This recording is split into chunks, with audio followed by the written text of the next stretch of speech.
manalangin kayo ng manalang. Kahit kung naglilingkod ka sa Diyos, ibig sabihin, ipagkatiwala mo na sa Diyos, na Diyos na magplano sa buhay mo. Yan ang siya, Lord. Lord, pag-aala sa kanilang pangturo at aral ng ating beloved Lord, Pastor, Iskatan Bella, then beloved ng kanyang family, beloved preachers, Lord, sa mga kapatiran at bisita, hallelujah. Lord, So seek a place to hide. Just to speak the precious name of Jesus. Pray that every spoken word I cried aloud, my Lord has heard. What a comfort just to know I can speak His name again.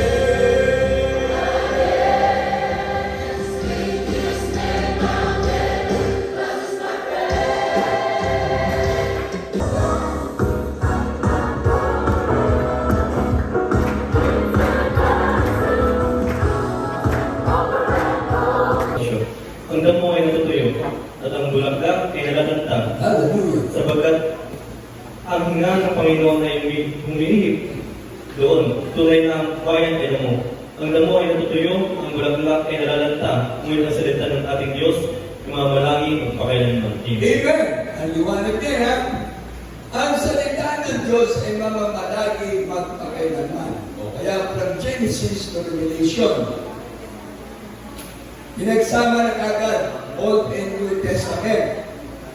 Pero yung New Testament, maraming mga mababasa tayo na iba-ibang klaseng mga miracles. Sa Old Testament, from Genesis, tumatakay. Dalawang araw bago yung birthday nila, sinusulat na nila kung ano yung bibilin. Kung ang birthday nila, handang-handa na yun. Nakaluto na. Tatawagin na nila yung kanilang pamilya. Si mama, si papa, mga kapatid, pinsan. Kung yung magawa, ang kalooban ng Diyos, ay hindi magsikatangkap kayo ng pangako, sapagkat madaling panahon, siyang pumaparito ay darating, at hindi magluluwag. Ngunit ang lingkod na matuwid ay mapubuhay sa pananampalataya. At kung siya ay umuuro, ay hindi kalulugdan ng aking kaluluwa, 29. Ngunit tayo hindi doon sa mga nagsisibalik sa kapamakan, kundi doon sa mga pananampalataya sa ikaliligtas ng kaluluwa. Amen! Everybody say praise the Lord! Tingnan niyo. Basa. Ang Kapitulo 1, versikulo 2, patuloy ang basa. Ang Panginoon ay mapaniguguing Diyos at nangihiganti. Ang Panginoon ay nangihiganti at puspos ng kabuotan. Ang Panginoon ay nangihiganti sa kanyang mga kaaway at siya'y nagtataan ng kabuotan sa kanyang mga kaaway. Ang Panginoon ay banayad sa pagagalit at dakila sa kapangyarihan. At sa anumang paraan ay hindi aaling walang sala ang salarin. Ang daan ng Panginoon ay sa ipo-ipo at sa bagyo. Amen! At ang mga ulap ay siyang alabok ng kanyang mga paa. Basahin mo ulit. 3. Ang Panginoon ay banayad sa pagagalit Hallelujah! at dakila sa kapangyarihan. At sa anumang paraan ay hindi aariing walang sala ang salarin. Ang daan ng Panginoon ay sa ipo-ipo at sa bagyo. At ang mga ulap ay siyang alabok ng kanyang mga paa. Everybody say praise the Lord! Kaya tingnan nyo, pag masama ang panahon, yan, nagpapagpag ng paa ang Diyos. Ito po sa aklat ng unang Korinto, Kapitulo 12, versikulo 27 hanggang 28. Kayo ang katawan ni Kristo at bawat isa'y sama-samang mga sangkap niya. Ito sa 28. At ang Diyos ay naglagay ng ilan sa Iglesia. Unay mga apostol, ikalaway mga propita, ikatlo'y mga guro, saka mga himala, saka mga kaloob ng pagpapagaling, mga pagtulong, mga pamamahala at iba't ibang mga wika. Amen. Amen! Everybody say praise the Lord! Katotohanan sinasabi ko sa inyo, may ilan sa mga kakayong ito na hindi matitikman sa anumang paraan ang kamatayan, hanggang sa makita nila ang kaharian ng Diyos na dumarating na may kapangyarihan. Amen. Amen! Amen nyo. kayo na naglilingkod sa Diyos. Salamat sa aking maraming Lord. Kasi nga naman, pinapakain mo ng Word of God yung kaluluwa mo. Ng Miyerkules, Biyernes at Linggo, at sa Bible study. Nakakainom ka ng tubig ng buhay. Anong sabi? Water of life. Oh, hindi ka na magdadahilan pa. Kapag ikaw may nakubuhaw, umiinom ka ng tubig. Oh, bumibili ka ng mineral water. Ng tubig na talagang sure ka na iinumin mo, hindi makaka-apekto sa tiyan mo. Hindi ka mag-LBM. Oh. Ano ng prediksyon? Kakain ka. Ngayon, hindi na basta-basta pagkain ang ating gagawin. Daddy, ano yun? Bigla ako in English. What are you doing, Daddy? Nagulat ako. Lugit ang pagkakasabi. Daddy, what are you doing? Nagtatiles-tiles ako. Sabi ko, I'm making tiles-tiles. What? Sabi, nag-usap na din kami. English siya ako, English kamote.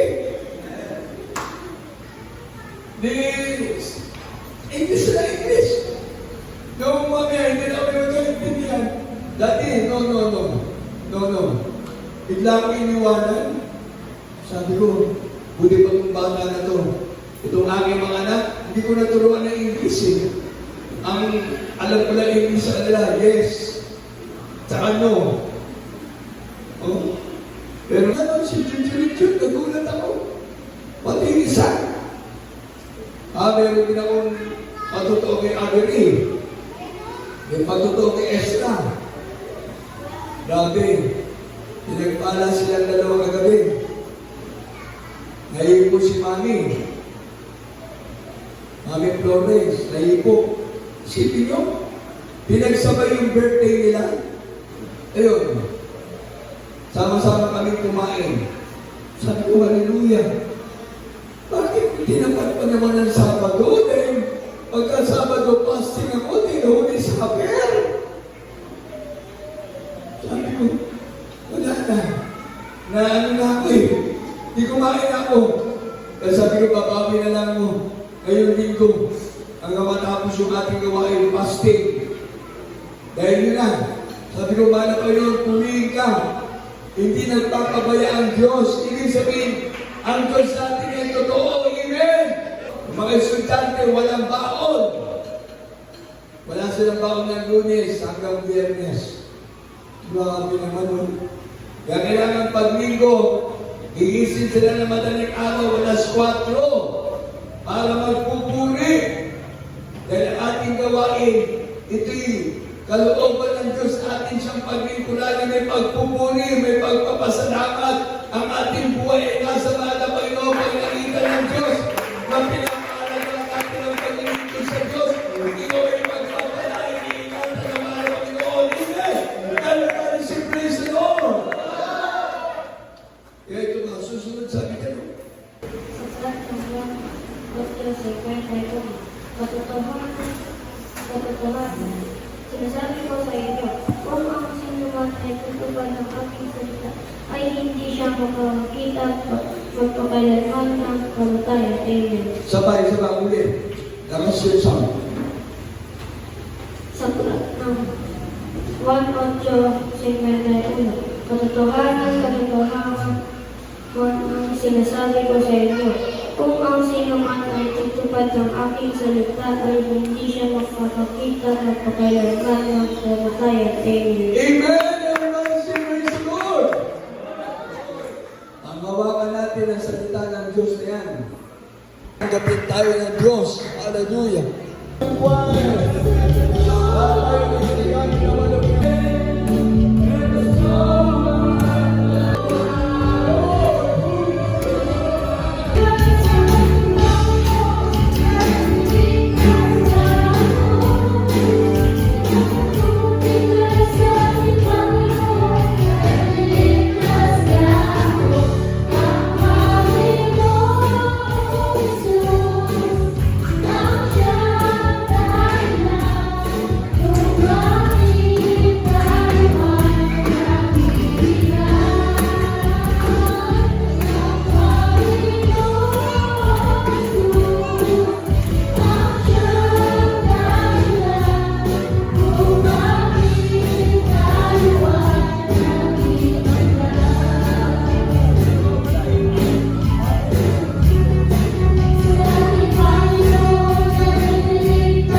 Iwan, palagpanan natin sa mga ating kapatid. Ingat po siya.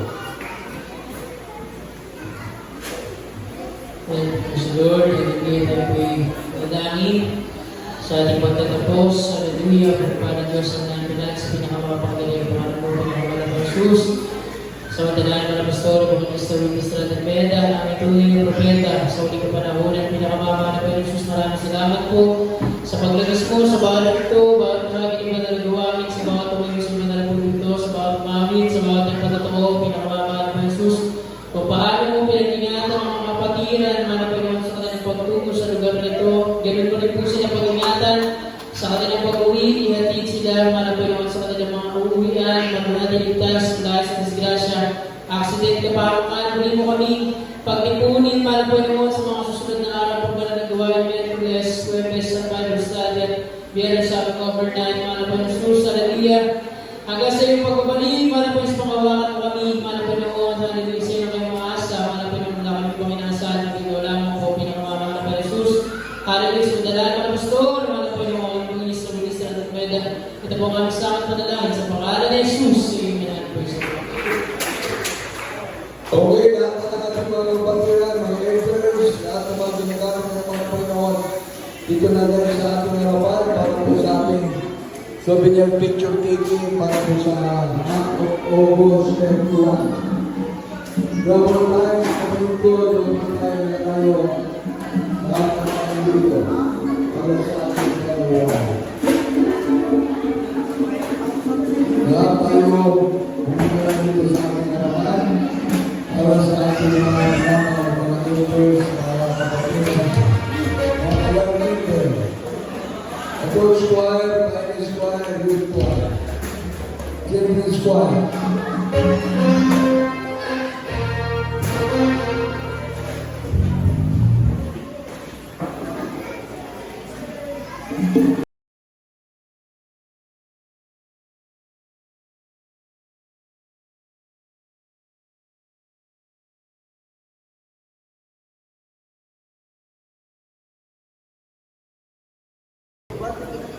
Buhatin mo, buhatin mo.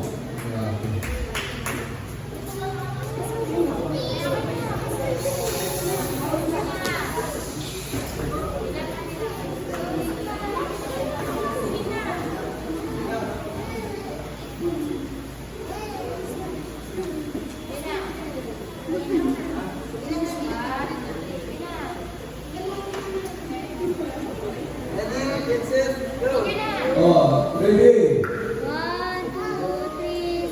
Takbo. 1, 2, 3. Dito, dito. Isa pa. Dito, dito, dito. 1, 2, 3. Bilis, bilis. Say 1, 2, 3, slide. 1, 2, 3. Puro 1, 2, 3. Hindi mo na mag-ball.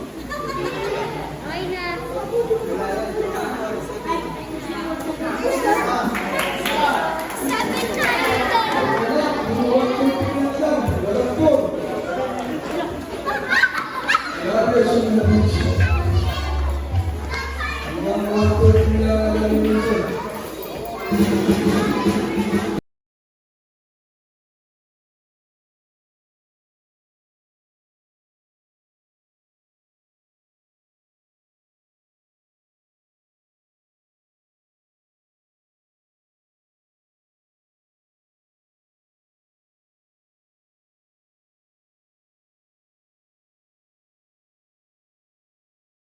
Imagine, pinagaling ka sa karamdaman, binago ka, pinagpala, physical blessing, material blessing, financial blessing, spiritual blessing. Yan ay dapat mong pasalamatan sa ating mahal na Panginoon. Kaya tayo po na naglilingkod sa mahal na Panginoon, ikaw ay nagigising ng maaga, pasalamatan mo sa mahal na Panginoon.